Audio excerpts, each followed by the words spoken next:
Hello everyone, for this video we are going to talk about piecewise functions. A piecewise function is a function that is interpreted by two or more equations where each equation is applied to a determined interval over a specific domain. This function can be used to calculate scientific and financial problems like payment rates. Piecewise function can help you solve real-life situation problems.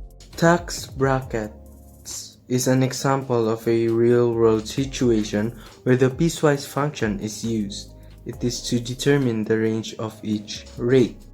Another example, situations in business for which the cost per piece of a certain item is discounted once the number ordered exceeds a certain value. Here are examples of how to solve a real-life problem using a piecewise function. Example number 1. In a known restaurant, to rent a function room you must pay 2,000 pesos for the first 2 hours and an additional of 500 pesos for each exceeding hours. You will instead pay a rate of 4,500 flat if you use the room for more than 8 hours. Let us first find the correct piecewise function model. Let us be reminded that ft is the rental fee and t represents the hours. First, let us write f of t is equals to first condition, which is 2,000, or the customer will pay 2,000 if 0 is lesser than t, or the number of time, and the number of time is lesser than 2. This is because of the statement 2,000 pesos for the first 2 hours. Now let us write the second condition, which is 2,000 plus 500 multiplied by the number of hours minus 2 if 2 is lesser than the number of hours and the number of hours is lesser than or equal to 8. This is because of the second statement, which is an additional of 500 pesos for each exceeding hours. The reason why we multiplied the total number of hours to 2 is to get rid of the first 2 hours in the first statement, so that we can only multiply 500 to the exceeding hours. Now we write the third condition, which the customer will pay 4,500 if the number of hours exceeds or is greater than 8. Then that is it. We now have our correct piecewise function model. Now that we have our correct piecewise function model, let us proceed to letter B, which is determining the cost of the customers if they stay for 5 hours. First, let us write f of 5. Then, to determine which condition to use, we must refer to our if statements. Let us test each statement if it's true or false. First is 0 lesser than 5 and 5 lesser than 2, false.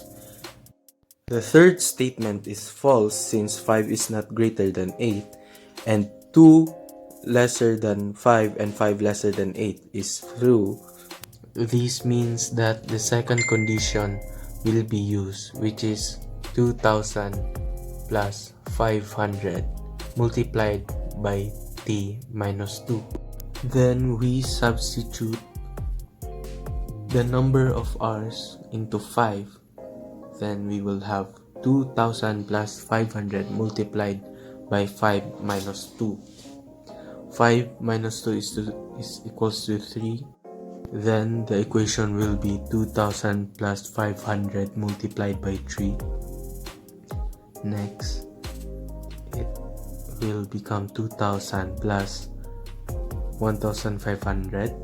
Then the final output will be 3,500 or 3,500 pesos. Hence, 3,500 pesos is the cost if the customers wants to rent the function room for 5 hours. Let's have another example. Example number 2. Let's say a taxi fare in a city is 40 pesos for the first 2 kilometers and plus 8 pesos for every half kilometer that exceeds. The questions are: find the piecewise function model. What is the fare if a person's destination is 1 kilometer away? And the fare if a person's destination is 5 kilometers away.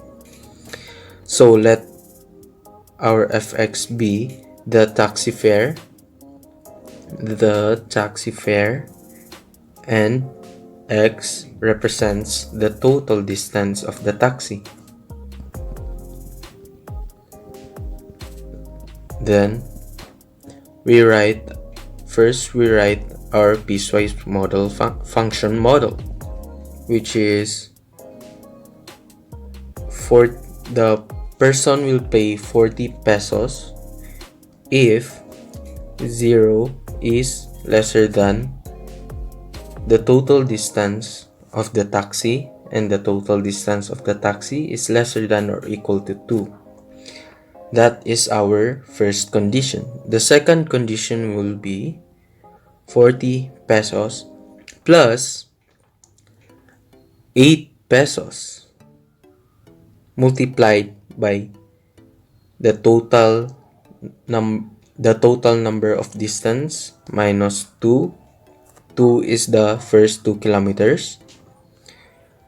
You can only use this if the total number of distance is greater than 2. Now we have our piecewise function.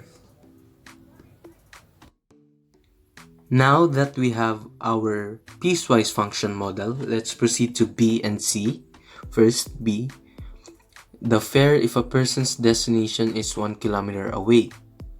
That means we use the first condition. Since 0 is lesser than 1 and 1 is lesser than 2, the distance did not exceed to 2 kilometers. So, the fare of the person is 40 pesos. C. The fare if a person's destination is 5 kilometers away. So, since the total distance is 5 and 5 is greater than 2, then we use the second condition, which is 40 plus 8 multiplied by the total distance minus 2, and 2 represents the first 2 kilometers. Then we change x to 5. Then this will be 3 multiplied by 8 plus 40. Then this will become 40 plus 8 multiplied by 3, 24. Then fx is equals to 64. This means that the fare of the taxi, if the person's destination is 5 kilometers away, is 64 pesos.